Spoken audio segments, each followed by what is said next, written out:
Hi, welcome to the next lecture of Ratio Analysis for Beginners. This lecture is titled Benchmarking is the First Step of Ratio Analysis. Okay, so we've covered the 101A knowledge and you've understood that. Let's move on to 101B knowledge and see how we go from here. Okay, following on from the last lecture and about not relying on ratio computation alone, I want you to ask yourself what you can deduce from the return on equity ratio result on the next slide. So we haven't covered ROE, which is the abbreviation for return on equity, but just tell me what you can figure out about a particular company from the following return on equity ratio result. Okay, you ready? Here we go. What does this return on equity result imply? I'll give you a few seconds. It's 9.8%. What does that mean? That's right. A single ratio result tells us very little indeed. It's almost insignificant in the overall scheme of things. That's the first step of ratio analysis after computation is benchmarking. And you benchmark ratios. And there are three standard ways to benchmark a ratio result. You can benchmark one ratio result against another. You can benchmark a ratio result across time, and that's known as time series analysis. Or you could benchmark a ratio result against other businesses' results, or even a whole industry, and this is known as cross-sectional analysis. Okay, so let's try this test again. Ask yourself what you can deduce from the return on equity ratio result on the next slide. And before you do this, just remember, you're an absolute beginner who hasn't studied a single ratio in detail, let alone the return on equity. But look at what this benchmarking technique can even offer your own current skills in ratio analysis. And note I emphasize current skills because we're gonna get onto we're gonna develop those skills later throughout this course. So here we go. Cross-sectional analysis. Our company, the return on equity is 9.8%.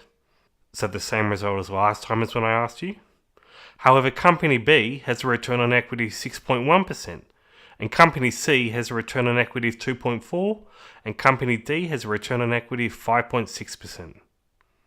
So by comparing across different companies, we can see that our company, with a result of 9.8, has a pretty good ratio analysis result in respect of possibly our competitors or similar companies within our industry. And that's cross-sectional analysis. Now let's do the same thing again, this time with time series analysis. So our company in 2015 had a return on equity result of 9.8. So 9.8, that's that same figure. In 2014, it had a return on equity of 8.2.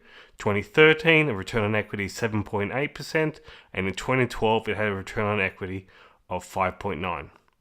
So this time we're having the same ratio across time, and you can see that through this time series analysis, that our return on equity has been steadily increasing for the past 4 years. So it's gone from 5.9 to 7.8 to 8.2 and now 9.8. And even without knowing much about the return on equity, other than that it's a profitability measure, we can see that our return on equity has been improving over time. And that's also a positive sign for our company. Okay, this one's a bit more abstract because it involves two different ratios which we haven't yet looked at. But this is the technique of using one ratio against another. So we have the return on equity of 9.8%, and that's our company. And then we also have a return on assets, or ROA, of 7.5. Now, if you look at those two results against each other, you can tell a couple of things. You can't tell, so you won't be able to tell this from now. I'll tell you what I'm talking about. But as we go through the course, you'll be able to pick these up yourself.